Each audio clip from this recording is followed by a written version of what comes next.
a hooker learns that beauty is only sin deep.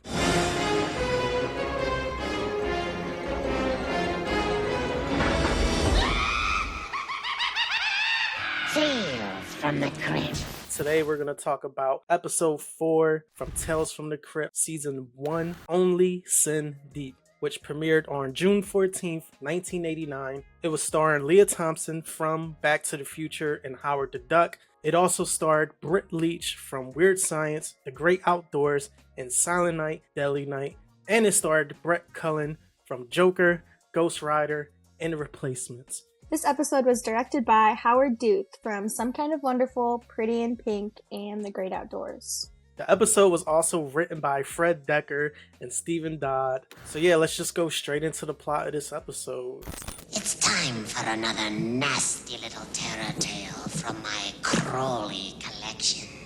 It's a story about greed, death, and a girl who learned that beauty is only sin deep. So we open with a hooker named Sylvia walking down a busy city street. Funny enough, she's channeling her inner Frankenhooker as she asks a man, "Want a date?" No, thanks. She meets with another hooker friend at a newspaper stand who tells Sylvia, You know something, honey? If I had $1 for every time you stood in the mirror admiring your face, I could get off these streets and retire to the Bahamas. Yeah. Sylvia insists her pretty face is her meal ticket. To get out of the cold, she offers to grab some coffee with her friend, who lets her know, My shit's always hot. That was good. I don't know about you, but my shit's always hot. So then some fake ass pimp labeled as Mr. Trouble approaches them asking how business is tonight. The friend gives him her pay for the night and then he offers to be Sylvia's manager. She blows him off and lets him know she's not to be messed with. I'm gonna say this once. You touch me again, I'll shoot your dick off. Well, you listen up, little girl. This is grown-up time out here. Yeah. Pretty girl like you could get ugly real fast with an attitude. Her voice is deeper than mine, and that's embarrassing. It really is. And as the pimp walks off, Sylvia's friend scolds her, saying if she keeps that shit up, she ain't gonna last another night out here. Sylvia isn't sure if she even wants another night in these streets and points to her new goal, a fancy penthouse-looking building. I tell you, for the rich, every night's a party night. Sylvia takes on her friend's doubts as a challenge. She then flirtatiously walks her way back to the pimp and they walk away together to a dark alley. Sylvia apologizes to him for acting so mean and they just start kissing. While making out, she pulls out a gun from her purse and attempts to rob him.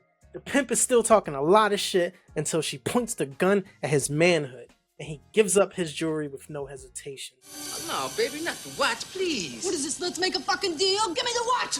So then the fake ass pimp grabs her wrist, ends up shooting him dead, and walks away with his jewelry and blood on her hands. Like I said, strictly business. Sylvia flees as she tells her friend she's a freelance whore now. Okay, before we go any further, I have to say, I like Leah Thompson a lot, and I had a pleasure of actually meeting her at a convention. She was super sweet. Of course, we all know she's very talented, but her voice in this episode is like Michael Scott in The Office doing a prison Mike impression. I don't know if you know that reference. Yes. I'm Prison Mike. You know why they call me Prison Mike? Do you really expect us to believe you're somebody else? Do you really expect me to not push you up against the wall, biatch? All right, hey, that's just the way we talk in the clink. It was a little I don't know, it was jarring to hear her voice in the beginning. I thought it was a little silly. So what's your first impression of Sylvia so far? I like Sylvia. She's, a badass, but I don't know if I can get past this freaking voice. It is very distracting. Maybe, hiring your fiance for a project is not a smart idea because then you can't give her the direction that you want. That's true. Back at the pawn shop, the owner looks over the jewelry Sylvia stole from the pimp. She claims a client of hers had a little accident. A truck ran over his head. She's suddenly intrigued by the voodoo mask and statues in the store. And out of nowhere, some old ass lady with a black veil over her face rushes to the counter and yells at the owner, "You bastard!" She swings at him and misses and then leaves the building. Sylvia doesn't seem bothered at all by this situation. Sylvia then asks the owner how much time does she have to redeem her stuff because she needs to fucking make some moves. But it's obvious to him that this jewelry was stolen. And he tells her that if this watch was any hotter, I'd have burned a hole in my hand. What are you talking about? It's a $15,000 watch. Look at the diamond. I don't want to buy your jewelry. I ain't buying your jewelry, and I ain't buying your bullshit story. Now get out of here. Sylvia is pissed and starts to storm off as the owner gets an idea and calls her back. He's not interested in the jewelry, but something that's worth a whole lot more. Sylvia swears she's retired from that business, but no, he wants her beauty and flashes $10K in front of her. Now he has her attention. We then see her lying down with a hair bonnet, counting out the cash, clarifying that. Let me get this straight. For 10 grand, you make a mold of my face? Not your face. Your beauty. Yeah, right. And I got 4 months to redeem my beauty if I want it back, huh? That's right. So this actually feels similar to last week's episode, that someone from the streets is offered a lot of money. It seems to me as if the first season is targeting your average Joe type of person that could get into some kind of relatable situation, which I kind of like about the first season so far. What do you think? Why are these people so stupid? Why are they falling for all this weird shit? God. Everyone in the Tales from the Crypt universe, they all want money. Oh my god, and it's like not even enough money. Well, in her defense, she had no idea what he was doing. But again, it was for 10K. It's like, let me make a mold of your body for 10K. I don't think I could do that. It's like, what are you going to do with it? Yeah, what are you going to do with that? I don't want you to have that. I don't know. Once Sylvia leaves, your boy is in the shop reciting some kind of weird-ass chant. Aida, Wedo. Almost time, my love. We cut back to Sylvia popping her bubblegum, getting her hair done, getting a facial, her nails did. The whole fucking nine, She's shopping and running through that 10K that she just got. But it's all with purpose though, because next we see her at that penthouse looking building from the beginning, and she's trying to find herself a rich man. She then sets her eyes on the only man that's there with another woman. Honestly, Horror Girl, what party is this even for? Like, she makes her way in, gets her photo taken, she grabs champagne like she owned a damn joint, and no one even invited her ass. It's a rich person party for rich people to do rich people stuff. It's not for us to know. The man she eye fucked is finally alone. He says, Hello. Hello yourself. He then follows Sylvia to the balcony. He reveals he owns the place and proceeds to do some corny rich people flirting. Well, I saw you, and let's just say something more important came up. Sounds like a cheap sexual innuendo to me. I'm sorry. It's supposed to sound like an expensive one. The other lady looks on from a distance, and Sylvia hopes she doesn't get the wrong idea. But he hopes it becomes the right idea as he leans in. But then she slaps the shit out of him. What are you, a psycho? Just playing hard to get. If someone slapped the shit out of you like that at a party, would that interest you or turn you off? I'm interested after that. I thought the same thing. I was like, maybe I could get over the voice. Maybe the voice ain't so bad, Got a little badass over here. Apparently she read him correctly because he stops her as she heads for the exit, claiming it's rude to slap the host and leave without saying goodbye. As she opens the elevator, he grabs her arm, asking her why she came. She hasn't yet, and strokes his leg. We're both playing games. You know it, and I know it. Truth is, you do know the first thing about me. You knew the second I walked in the room, the second I walked through that door. But I'm the girl of your dreams, right? You want to get out of here? But you never asked. We then see their lives 4 months later. Sylvia is chillaxing in a bubble bath with some champagne as Mr. Price gives her a blinged out new necklace. She's excited about it and how gorgeous it is. And he insists, no, baby, you the gorgeous.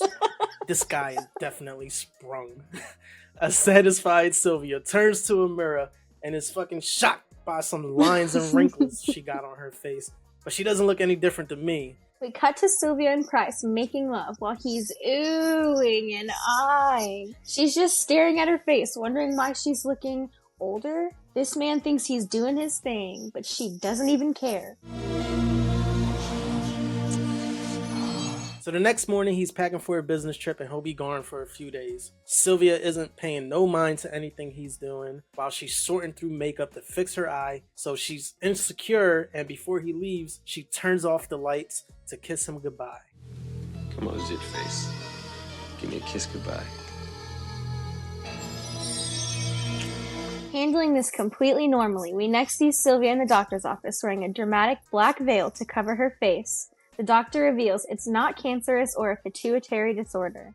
She looks a bit more gaunt than the last time we saw her, and she complains 48 hours ago she could have any guy she wanted, and now she can't even get arrested. She reveals she's only 21 years old, so what is she gonna look like tomorrow?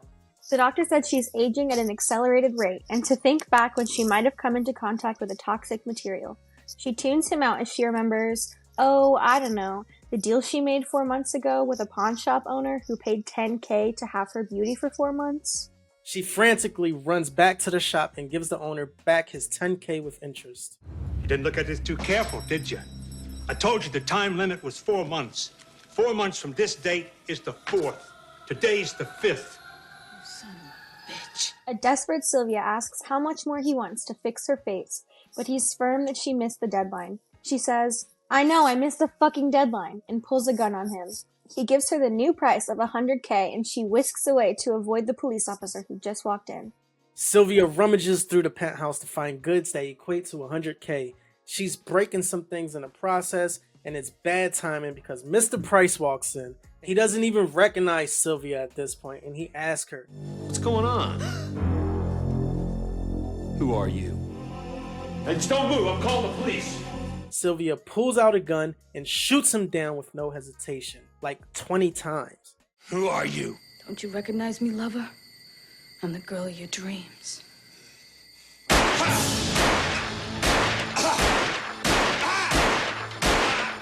Bang, bang, bang! She grabs the last of the money and runs back to the now closed pawn shop. She breaks in through the back and sees her plastered cast surrounded by candles. She then discovers the owner's wife's corpse, which is in a coffin, looking really fresh and beautiful. The owner walks in and scares the shit out of Sylvia, and now that I look at him, he kind of reminds me of Hanson from Scary Movie 2. Here, take my hand. Come on. You're gonna fall unless you take my hand. No. The owner says, That's the way she used to look. She used to be so beautiful. Now I need other women's beauty just to keep her that way. Sylvia's hooker accent goes away and she tells him, Look, I don't know what kind of crazy voodoo shit you're into, and I don't really care. And pleads for her beauty back, giving him everything in her purse that's worth over $100,000. The owner says, I could give you your beauty back. That's what you really want. He shows her a newspaper covering the murder she just committed. A cop interrupts by entering the shop from the front. Hey, what the fuck is going on in here? The cop asks the owner if he saw the story in the paper about the dumb broad who just committed a messy crime. She stole every scrap of jewelry the guy bought for her. Then she offs the guy, leaves the murder weapon on the floor. You believe it? So the cop says, it's a one-way trip to the electric chair. You think maybe Niles can pull the trigger on that electric chair? Again, we're bringing Niles back into this Tales from the Crypt universe. I think he should be the one to do it. Always fucking Niles. Sylvia craters her plastered face and leaves the shop in tears. Having accepted her fate, she heads back to the city and bumps into her old friend. Why don't you watch where you going? You old, ugly, trifling bitch. Damn, why so vicious? Sylvia tearfully pieces together her broken plastered face as the episode comes to an end. Guess you heard the old saying, if looks could kill, So she did. I just think maybe a calendar could have helped out this whole situation. How could you not have just kept track of that? I don't understand. It was only 4 months. That was like a pretty big deal. Would you not want to know what happens in 4 months with your beauty? Like, I don't know. I just think as far as this episode goes compared to the others, there wasn't much substance to it. Besides, like, I guess the fear of getting old, you know, was the only thing that really plays into this. I did not like this episode. It just wasn't as good to me as the other ones were. Like, the story was okay, but I don't know. Just there wasn't enough. I wish we would have got more out of his wife. Like, why didn't we see, like, the wife resurrect or something? Right. I wish that we could figure out, like, how, I don't know, how did he find out about this voodoo stuff? Like, what is he doing that, like, makes it, I don't understand. I don't know. Maybe in another episode we'll find out the backstory to the wife. Do we? No. Okay, Ray, what the fuck? I guess it was kind of cool to see Leah Thompson in the Tales from the Crypt episode, especially around that time. Deep voice Leah Thompson. Her voice is deeper than mine in that, and I can't even fake her deep voice. That's how strong it is. I know, you tried. It's strong. This to me wasn't an HBO caliber of an episode. Yeah. You know, they could have done a lot more. Other than that, I'm ready to move on to the next one. Ready. Well, see you next time, boys and girls. Our next episode is episode 5, Lover Come Hack to Me. I like that title a lot. If you can please comment and let us know what you think about Only Sin Deep. If you've seen it before, we would love to hear your thoughts. Like and subscribe to the channel. Until the next video, we'll see you all soon. Take us out, horror girl. Thanks for watching. See you next time. Tales from the Crypt.